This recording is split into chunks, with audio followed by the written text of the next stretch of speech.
নমস্কার, আমার নাম মনিরা। আমি একজন এনপিএম। আমরা এই ভিডিওর মাধ্যমে জানবো যে প্রেগন্যান্সি বা গর্ভাবস্থার সময় আমরা কি কি ওষুধ খেতে পারি। প্রথম, আমরা ট্যাবলেট ফলিক অ্যাসিড খেতে পারি, তারপরে ট্যাবলেট আয়রন এবং তারপরে ট্যাবলেট ক্যালসিয়াম। এই যে তিনটে ট্যাবলেটের নাম বললাম, এবারে আমরা জানবো যে ওটা কিভাবে খাওয়া যেতে পারে। এবার এই যে ট্যাবলেটটা দেখতে পাচ্ছেন, এটা হলো ফলিক অ্যাসিড। ফলিক অ্যাসিডটা কেমন দেখতে হয়, এই যে দেখুন 5 mg ফলিক অ্যাসিড লেখা আছে। এটাও আপনারা যে কোনো স্বাস্থ্যকেন্দ্রে পেয়ে যাবেন। এটা আপনারা সবসময় প্রতিদিন একটা করে খাওয়ার পরে খেতে হবে। এটা কতদিন খাবেন, এটা 3 মাস পর্যন্ত আপনাকে খেতে হবে। প্রেগনেন্সি আসা 3 মাস পর্যন্ত খেতে হবে, এবং যদি প্ল্যানিং প্রেগনেন্সি থাকে তাহলে প্রেগনেন্সি আসার আগে থেকেও আপনি খেতে পারেন। জানবো ট্যাবলেট আয়রন। এই যে ট্যাবলেট আয়রন দেখতে পাচ্ছেন, এটা এরকম দেখতে হয়। Tablet iron ferrous sulphate and folic acid tablet IP, একে আইএফএও বলা হয়। এই ট্যাবলেটটা আপনারা যে কোনো স্বাস্থ্যকেন্দ্রে পেয়ে যাবেন। এই ট্যাবলেটটা কিভাবে খেতে হবে এখন আমরা সেই বিষয়ে জানব।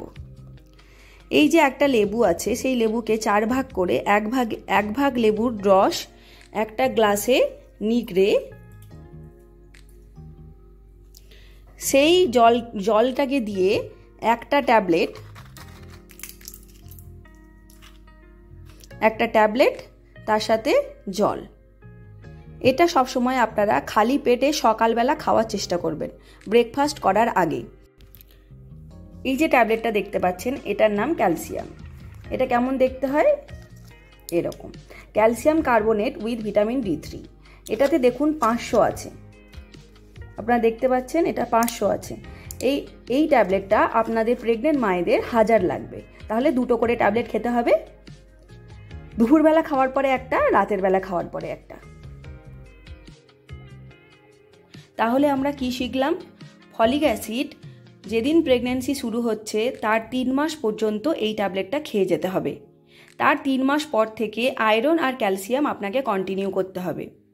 3 মাস থেকে বাচ্চা হয়ে যাওয়ার পরে, বাচ্চার যখন 6 মাস হবে ততদিন পর্যন্ত আপনাকে এই ট্যাবলেট চালিয়ে যেতে হবে, বাচ্চা যতক্ষণ বুকের দুধ খাচ্ছে। এই ট্যাবলেটটা যখন আপনি খাবেন আয়রন, তখন কোনো চা, কফি, দুধ কিছু খাওয়া চলবে না। যদি মনে হয় যে খালি পেটে খেলে আপনার বমি বমি ভাব হচ্ছে, তাহলে আপনি খাওয়ার 2 ঘন্টা পরে খেতে পারেন, মানে সেটাও খালি পেটে। বুঝতে পারলেন? এছাড়াও ক্যালসিয়ামটার সাথে কোনো চা, কফি কিছুই খাওয়া যাবে না। এই দুটো একসাথে কখনো খাওয়া যাবে না। আয়রন আর ক্যালসিয়াম দুটো একসাথে কখনো খাওয়া যাবে না, তাহলে দুটোরই কাজ হবে না। আশা করি আমার এই ভিডিওর মাধ্যমে আপনারা কিছু হলেও উপকৃত হয়েছেন। এবারে যদি আপনাদের অন্য কোনো বিষয় নিয়ে ভিডিও চাই, তাহলে প্লিজ আপনি আমাকে কমেন্ট করে জানাতে পারেন। আর আমরা নতুন নতুন ভিডিও আনবো, তার জন্য আমার চ্যানেলটাকে সাবস্ক্রাইব করে দিন, আমার পেজটাকে লাইক করে দিন। Thank you.